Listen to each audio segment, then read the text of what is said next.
is my review of chapter 66 of the Bleach manga.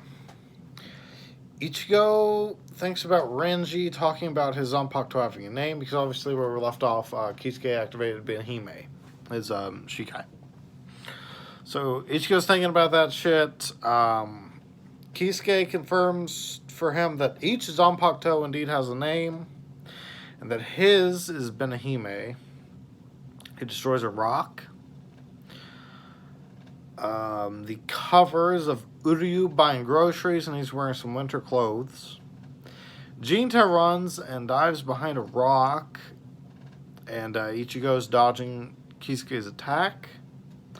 Kisuke charges Ichigo and swings at him, but Ichigo manages to block it with his own broken blade.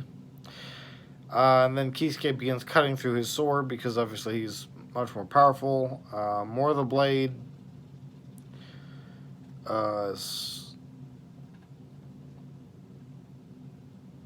cut.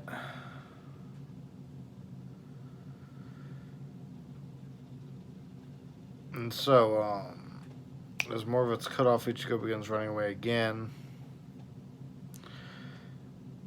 Then Kisuke immediately catches up to him, and he attacks him again. Ichigo tries to counter, but he can't, and then Kisuke tells him that he has no power in his sword. He essentially says that, similar to Renji, like, his sword is really big, but because it's so big, that's just a result of him not being able to control his power, and if he could control it properly, then it would focus into his sword. So his sword, while being big, has no power in it, essentially. And he cuts now through the cross guard of the sword, just leaving the hilt behind. And he warns Ichigo now that if he tries to fight him with the hilt, he will kill him. So Ichigo begins running away, and he's panicking that he's going to die. Kisuke attacks him again. And then Kisuke just continues attacking Ichigo, and Ichigo's thinking that he's a coward and he's running away, and he's just beating himself up, saying that he's pathetic, and he's just afraid for his life and shit. Then the man, his Zanpakuto, returns and asks Ichigo why he's running, and he tells him he should be able to hear him now, and that it's only fear that's holding him back. He tells him that he needs to stop running, because if he runs, then he'll grow old, and if he's afraid, then he'll die.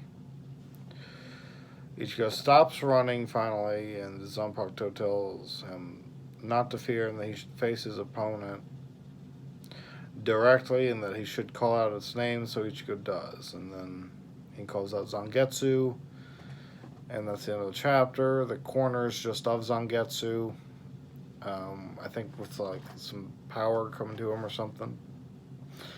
It's a pretty cool fight chapter.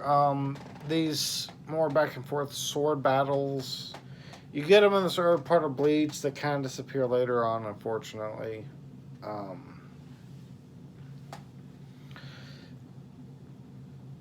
And again, I've never read the manga, but in the anime, at least later on, the fights become a lot slower. There's a lot more posturing and posing, and like, I'll use this technique, and they just kind of stand around and like throw techniques at each other instead of a more back and forth, fast-paced fight, and I prefer the more fast-paced stuff. So I enjoyed this. It was handled pretty much how it should have been. Kisuke using Benhime, and not, even if he's holding back, just using that against Ichigo is a little much. But it was a cool chapter. Great art. Well made.